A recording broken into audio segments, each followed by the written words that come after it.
अस्सलाम वालेकुम viewers, I am Shoaib Nasir and this is my YouTube channel. आज आपको अपडेट करता हूँ मैं जो एनओसी से रिलेटेड जो चीज़ें हैं। आज उसकी हेयरिंग थी और उसमें जो 3-4 चीज़ें नई सामने आई हैं। आज सुप्रीम कोर्ट को मैं आपको पढ़ के बता देता हूँ कि हाउसिंग सोसाइटी जो पार्क व्यू है उसके मुतल्लिक समाअत हुई है और सुप्रीम कोर्ट ने ये ऑर्डर दिया है कि जो रोड बनाई गई है उससे जो सिक्योरिटी गार्ड्स हैं पार्क व्यू के उनको हटाया जाए। और उसके अलावा सुप्रीम कोर्ट ने सीडीए और पार्क व्यू हाउसिंग सोसाइटी को इलाके का मुकम्मल नक्शा पेश करने का हुक्म दिया। अब उसमें यह है कि जो मैप सोसाइटी का पहले टाउन प्लानिंग जो सबमिट है सीडीए में वही सबमिट करवाई गई है आपके सुप्रीम कोर्ट में। तो वो अभी उसको सुप्रीम कोर्ट ने ऑर्डर दिया है कि सीडीए अपनी वर्किंग करे, पार्क व्यू अपनी वर्किंग करे और नए मैप्स जो हैं ऑन ग्राउंड जो सिचुएशन है उसके मुताबिक नए मैप्स जो हैं वो अदालत में पेश किए जाएं। और उसके अलावा इसमें ज़िक्र किया गया है कि अदालत को फ्राहम करदा नक्शों में तजाद है, लाइक सीडीए का मैप कुछ और कह रहा है और पार्क व्यू का मैप कुछ और कह रहा है। इसीलिए अदालत ने ये हुक्म दिया है कि आप उसको सही नक्शे फराहम करें। और सीडीए के मुताबिक इनकी मुख्तस करदा जगह पर सड़क तामीर नहीं की गई। ये जो सीडीए के जो पार्क व्यू के वकील हैं अली रज़ा साहब, उनका ये बयान था कि रोड के मुतल्लिक़ ये अपडेट है।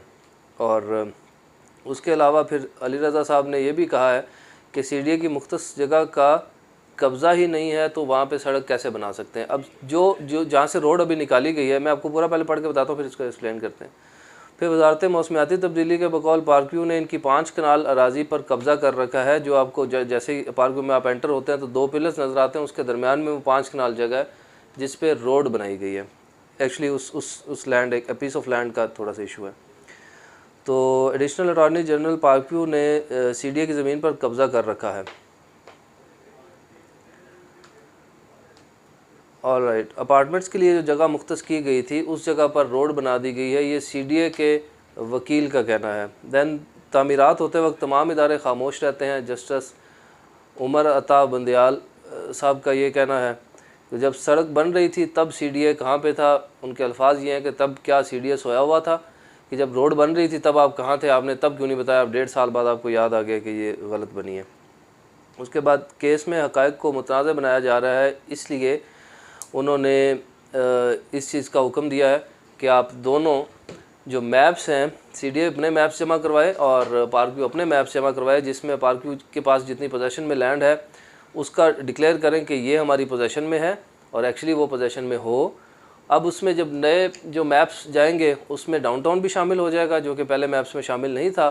आपके जितनी लैंड सोसाइटी ने परचेज़ की है उसमें इसकी ओवरसीज़ ब्लॉक की लैंड भी शामिल हो जाएगी, जे ब्लॉक की लैंड भी शामिल हो जाएगी। अब पूरी एक नया मैप जाएगा सीडीए में भी और इसमें सुप्रीम कोर्ट में भी।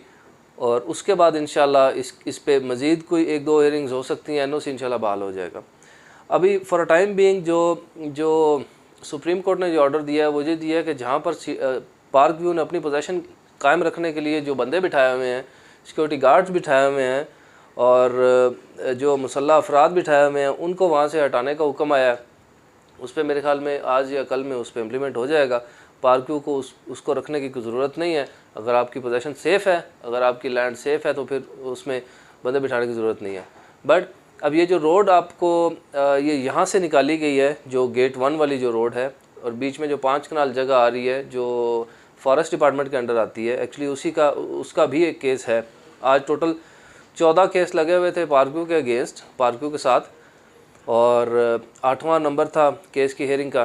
तो वो अभी लाइक लंच ब्रेक से पहले ही हो गया था। तो अभी ये सारी चीज़ें, सारी न्यूज़ हमें मिली है।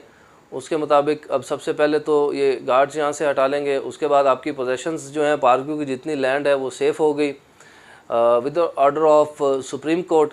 दैन ये जो रोड निकाली गई है, इस रोड पे जो 5 कनाल जगह पे बकौल उनके कब्ज़ा किया गया है, उसके अगेंस्ट अब सीडीए अगर जो लैंड प्रोवाइड करता है तो वो लैंड सीडीए प्रोवाइड कर नहीं सकता। वहाँ पे ऑलरेडी कब्ज़ा है, वहाँ पे कुछ मुकामी लोग रह रहे हैं, उन्होंने घर बनाए हुए हैं। तो अगर वो लोग वहाँ पे नहीं होते तो डायरेक्ट और भी छोटी एक्सेस हो जाती पार्क व्यू के लिए, तो वो पार्क व्यू लेके ज़्यादा अच्छा था, लेकिन वहाँ पे फिजिबिलिटी नहीं थी, रोड वहाँ से निकल नहीं सकती थी। अब या तो सीडीए वहाँ से लोगों को उठाएगा, मुकामी लोगों को जिनके ऑलरेडी पार्क व्यू के ख़िलाफ़ केस चल रहे हैं अदालत में, तो आज उन सब 14 केसेस को आज इकट्ठा किया हुआ था, एक ही जगह पे उनकी हियरिंग हो रही थी। तो या तो वो लोग वहाँ से हटेंगे क्योंकि वो सीडीए की जगह पे इलीगल रह रहे हैं, घर बनाया उन्होंने, तो या तो सीडीए उनको हटाएगा और ये रोड के लिए जगह प्रोवाइड करेगा, पार्क व्यू वहाँ से अपनी रोड दूसरी निकाल लेंगे। नहीं तो यहीं से अदालत के हुक्म से ये रोड जो है वो पास हो जाएगी। सोसाइटी को हो सकता है कोई इसमें जुर्माना हो जाए या किसी तरह की एडजस्टमेंट हो जाए, बट स्टिल या तो ये रोड बहाल होगी या नई रोड निकलेगी, और जैसे ही नई रोड निकलेगी तब इसका एनओसी बहाल हो जाएगा। मैं आपको बताऊं, पार्क व्यू का एनओसी पार्क व्यू को 2014 में इशू हुआ था, उसके बाद 2013 में इशू हुआ था। 2014 में सीडीए बायलॉज में चेंजेस आई कि जिस सोसाइटी के पास 100 फीट एक्सेस नहीं है उसका एनओसी कैंसिल तस्वर किया जाएगा। उसी में फिर पार्क व्यू का भी एनओसी कैंसिल हुआ, और फिर पार्क व्यू ने इस पे दोबारा वर्किंग की, और जब ये नई रोड बन गई, ये एक 100 फुट से ज़्यादा की बड़ी रोड थी, तो ऑटोमेटिकली रिस्टोर हो गया एनओसी। अब उस रोड का इशू आ गया कि उसमें फॉरेस्ट डिपार्टमेंट की लैंड है और कैसे सामने आए, एनओसी सस्पेंड हुआ, अब फिर उस पर काम हो रहा है, वो चीज़ें सेटल आउट होंगी तो इंशाल्लाह दोबारा एनओसी बहाल हो जाएगा। तो ये कुछ इस पे अपडेट्स हैं। इंशाल्लाह अगली हेयरिंग में, अब नेक्स्ट हेयरिंग तक इस पे और वर्किंग होगी, जब तक सीडीए और पार्क व्यू अपने नक्शे वहाँ पे जमा करवाते हैं, और फिर उस पर नेक्स्ट कोई और डेट आएगी, देन हो सकता है उसके अलावा फिर एक और डेट आ जाए। लेकिन अब ये है कि एनओसी बहाल हो जाएगा इंशाल्लाह। तो इससे रिलेटेड आपको अगर कोई इन्फॉर्मेशन चाहिए हो, जो आपको अगर सुप्रीम कोर्ट के रिमार्क्स चाहिए हो, वो भी मेरे पास हैं फ़ोन में, मैं आपको व्हाट्सएप कर सकता हूँ, और उसकी तफसीलात यही हैं जो मैंने आपको बता दी हैं। सी यू सून इंशाल्लाह with a new update. Thank you. अस्सलाम वालेकुम।